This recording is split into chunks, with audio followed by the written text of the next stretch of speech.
Shalom saudaraku, selamat berjumpa lagi dalam renungan pengharapan baru dari channel Terang Jalanku. Senantiasa saya berharap Anda semua tetap bersukacita dan terus rindu untuk mencari akan hadirat Tuhan. Hari ini saya akan menyampaikan renungan dengan judul Sentuhan Tuhan untuk Pemulihan. Namun sebelum kita mendengarkan renungan ini, mari kita awali dengan berdoa terlebih dahulu. Bapa di surga yang penuh kasih dan sayang, kami datang kepada Engkau dengan segala kerendahan hati kami. Sungguh kami bersyukur atas kasih dan anugerah-Mu yang tidak terbatas.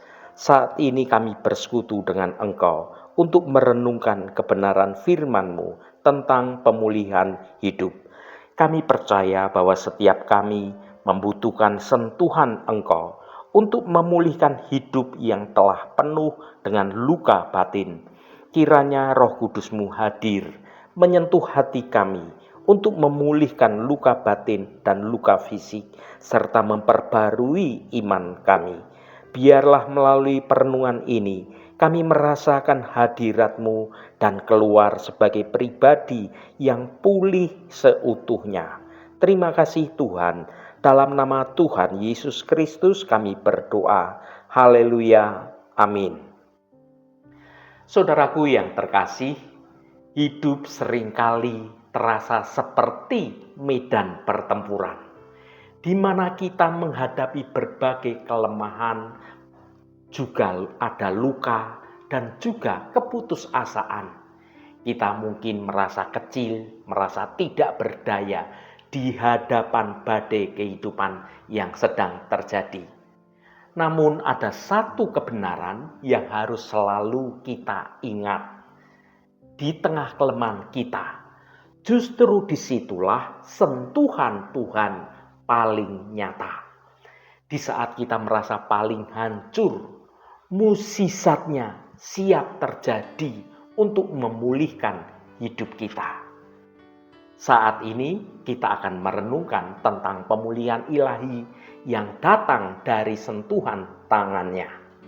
Mari kita buka hati, buka pikiran kita, dan izinkan Roh Kudus bekerja dalam hidup kita, mengubah setiap luka menjadi suatu kesaksian dan setiap kelemahan kita menjadi kekuatan yang baru.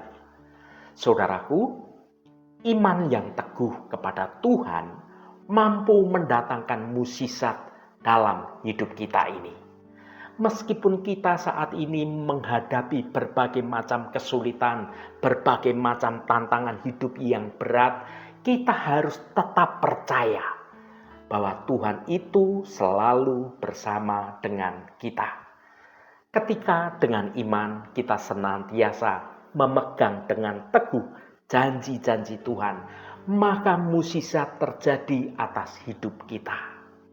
Mari kita baca Kisah Para Rasul pasal 3 ayat 6 sampai ayat 8. Tetapi Petrus berkata, "Emas dan perak tidak ada padaku, tetapi apa yang kupunyai, kuberikan kepadamu.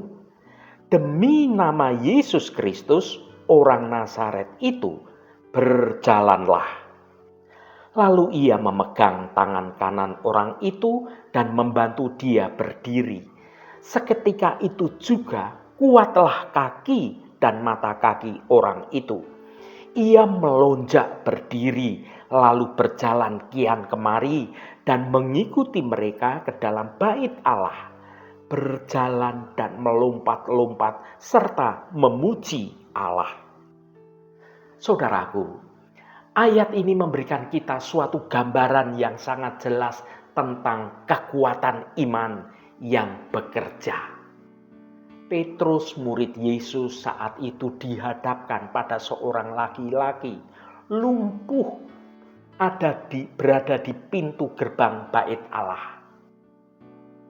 Petrus bukannya menawarkan uang atau harta benda, tetapi Petrus justru menawarkan sesuatu yang jauh lebih berharga, yaitu iman dalam nama Yesus Kristus.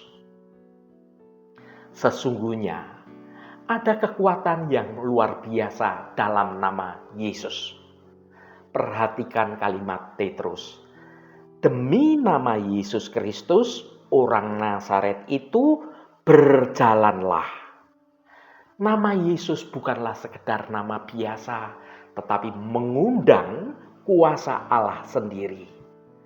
Ketika kita memanggil nama Yesus dalam iman kita, kita ini sebenarnya melepaskan kuasa ilahi untuk dapat bekerja dalam hidup kita, juga dalam hidup orang lain. Saudaraku, iman itu bukan sekedar suatu keyakinan saja dalam hati kita, tetapi juga harus dinyatakan dalam suatu tindakan yang nyata.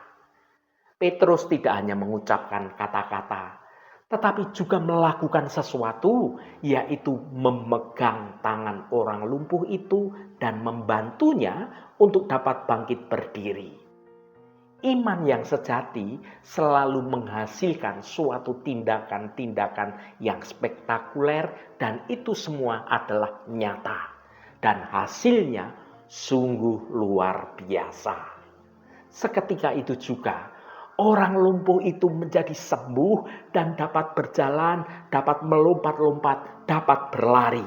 Ini menunjukkan bahwa mukjizat itu dapat terjadi secara instan ketika kita memiliki iman yang kokoh, yang teguh.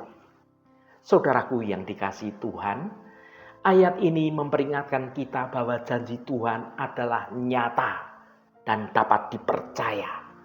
Ketika kita memegang janji-janjinya dengan iman, kita ini membuka pintu bagi mukjizat terjadi dalam hidup kita. Petrus tidak memiliki emas atau perak, tetapi mereka memiliki sesuatu yang jauh lebih berharga, yaitu iman. Iman dapat mengatasi segala keterbatasan dan membawa kita melampaui apa yang dapat kita pikirkan.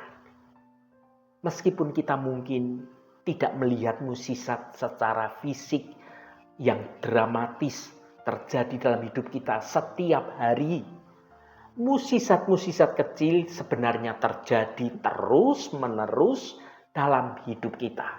Setiap kita mengalami kedamaian di tengah badai persoalan yang sedang melanda, atau ketika kita diberi kekuatan untuk dapat mengatasi setiap kesulitan hidup yang terjadi. Itu adalah suatu manifestasi dari kuasa Tuhan yang sedang bekerja melalui iman kita. Saudaraku, kisah Petrus dan Yohanes mengajarkan kita bahwa iman sejati memiliki suatu kuasa yang dapat mengubah kehidupan ini. Ketika kita dengan tulus percaya pada janji-janji Tuhan dan bertindak sesuai dengan iman itu, kita dapat mengalami mukjizat-mukjizat yang luar biasa dalam hidup kita. Haleluya, Tuhan memberkati kita semua. Mari kita tutup renungan ini dengan berdoa. Allah Bapa yang kami sembah dalam nama Tuhan Yesus Kristus, kami datang di hadapan-Mu dengan hati yang penuh ucapan syukur, dengan segala kerendahan hati kami. Kami merenungkan kisah Petrus dan Yohanes di mana mereka dengan penuh iman memberikan nama Yesus kepada seorang yang lumpuh, dan mukjizat terjadi. Orang lumpuh itu pun dapat berjalan. Bapa, kami percaya bahwa Engkau adalah Allah yang ajaib, Allah yang melakukan mukjizat. Janji-Mu adalah ya dan amin. Kami memegang janji-Mu dengan iman yang teguh. Engkau bekerja dalam hidup kami dengan cara yang ajaib. Bapa, kami mohon agar Engkau menolong kami untuk senantiasa berpegang dengan teguh pada setiap janji-janji-Mu. Jauhkan kami dari berbagai keraguan dan ketakutan. Berikanlah kami iman yang semakin bertumbuh, sehingga kami dapat melihat karya-Mu yang dahsyat terjadi dalam hidup kami. Tuhan, kami percaya bahwa Engkau akan melakukan hal-hal yang lebih besar daripada yang dapat kami pikirkan atau apa yang dapat kami bayangkan. Terima kasih Tuhan. Segala hormat, pujian, dan ucapan syukur hanya bagi Engkau Allah yang kudus. Saudaraku, bukalah hatimu dan tengadahkan tanganmu. Terimalah berkat Tuhan. Tuhan memberkati engkau dan melindungi engkau. Tuhan menyinari engkau dengan wajah-Nya dan memberikan kasih karunia. Tuhan menghadapkan wajah-Nya kepadamu dan memberikan damai sejahtera. Berkat anugerah dari Bapa Surgawi, cinta kasih karunia dari Tuhan Yesus Kristus, dalam persekutuan dan penghiburan Roh Kudus, menyertai kita semua sekarang ini dan sampai selama-lamanya. Dalam berkat Tuhan Yesus Kristus, haleluya, amin.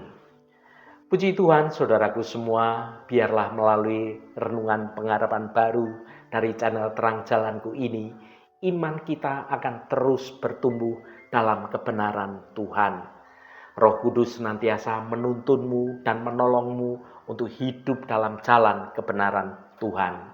Saudaraku, saya sangat senang sekali dan berterima kasih jika Anda berkenan memberikan komentar pada konten video ini dan bagikan renungan ini pada teman dan sahabat Anda agar mereka diberkati juga melalui renungan ini. Terima kasih saudaraku, sampai bertemu kembali. Shalom, Tuhan memberkati.